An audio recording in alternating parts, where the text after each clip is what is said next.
Welcome to your own channel of Right There is a Funda. problem of collision between particles in the rod, and subsequently the rod undergoes angular motion as well as translational motion. Let's read the question.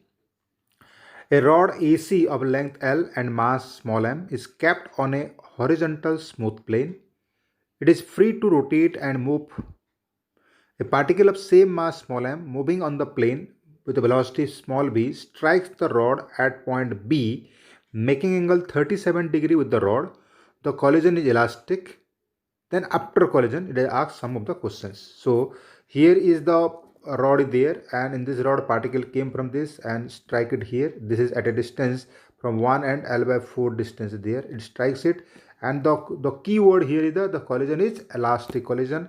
Second is the floor is a smooth plane. Floor is a smooth plane there. It may elastic collision and strike it. Okay.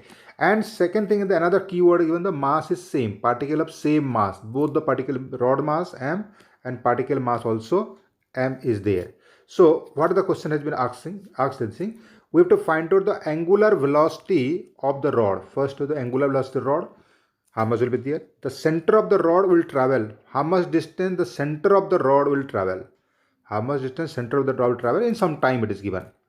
And impulse of the impact force is equal to, what is the impulse given by the impact force? We know the impulse is equal to change in momentum.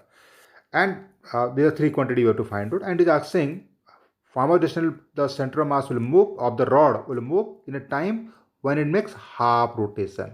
First, you have to find out half rotation time is how much you have to find out. And in that, during that time, how much distance it will be moving. Let's solve this problem.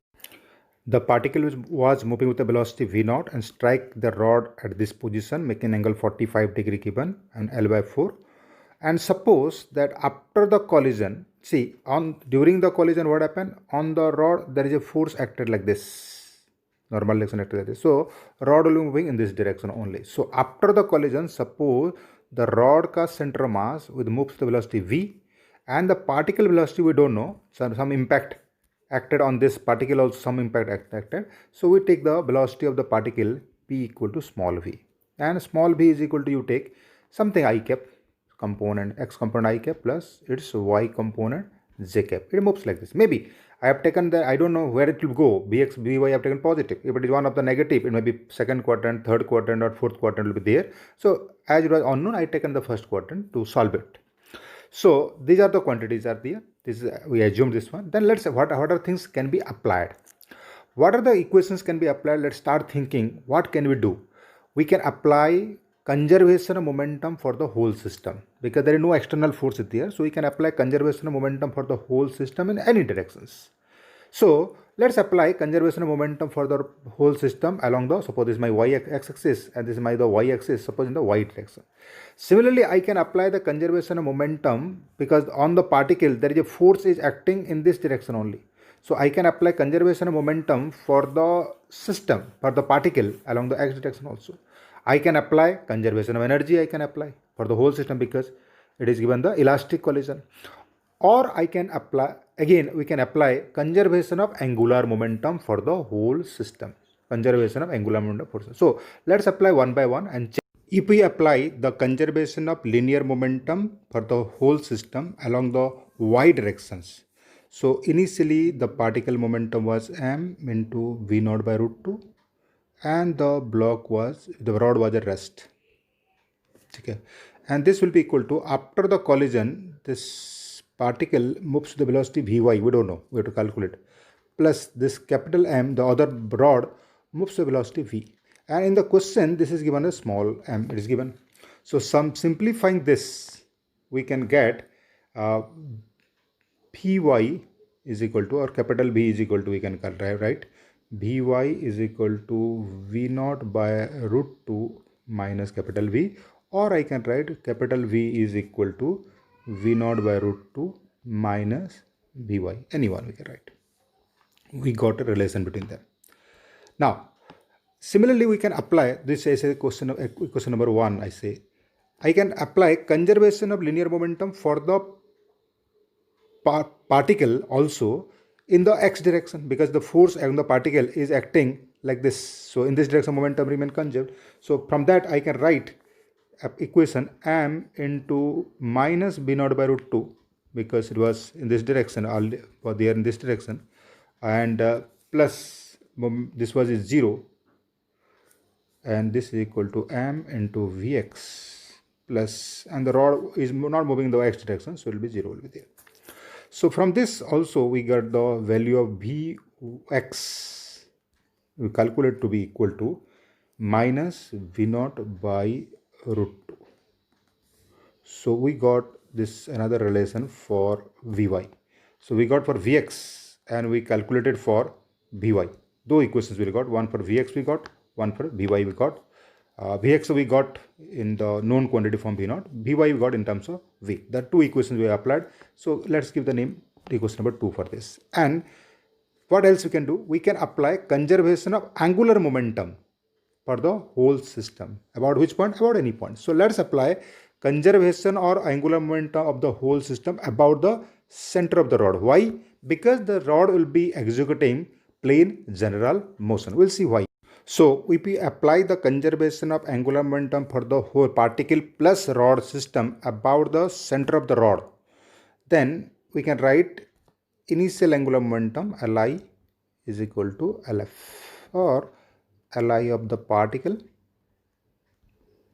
plus Li of the rod is equal to Lf of the particle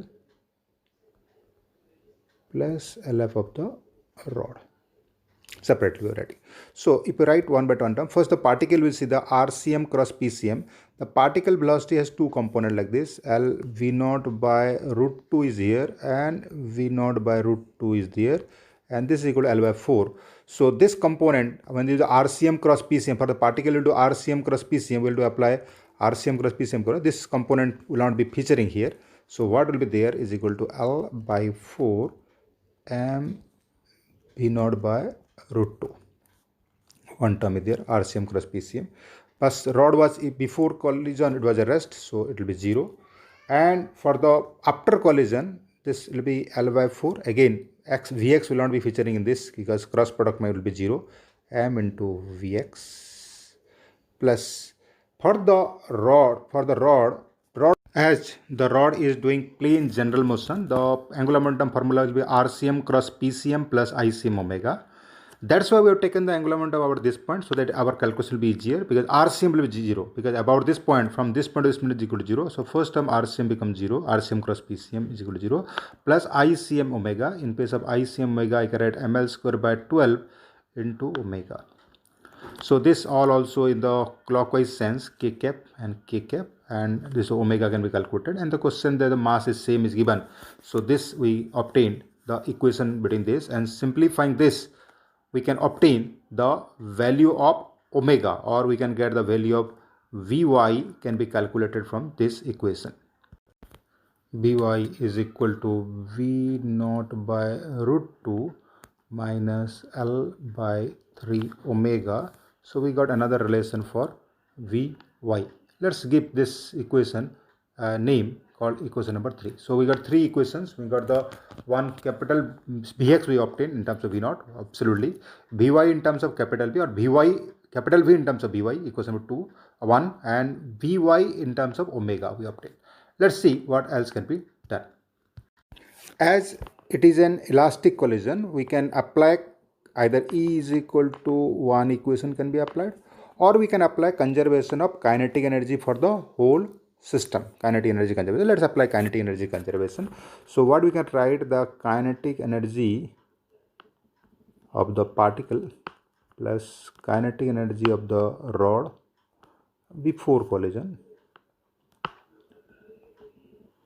is equal to same thing, kinetic energy of the particle plus kinetic energy of the rod after collision. So this we substitute in before collision will be equal to half m v naught square, and the rod was at rest. This should be equal to, after the collision, the particle moves with the velocity. We have taken the Vx ix plus Vy j, the speed square equal to Vx square plus Vy square for the particle, and for the rod that we have to write down is equal to half m, capital M, into VCM square, half mv square plus half m VCM square plus half ICM omega square is equal to ml square by 12 into omega square. And in the question it is given the small m and the rod mass is given small m. So this we can simplify, this equation can be simplified and we can get a relation, one equation we got. So let's give this name equation number 4. So this we can write like this, and equation number 4 we have written. So we have got 4 equations and we have 4 unknown variables, Vx, Vy, that is the particle velocity after collision, and capital V is the velocity of center of mass of the rods after collision, and omega is the angular speed of the rod.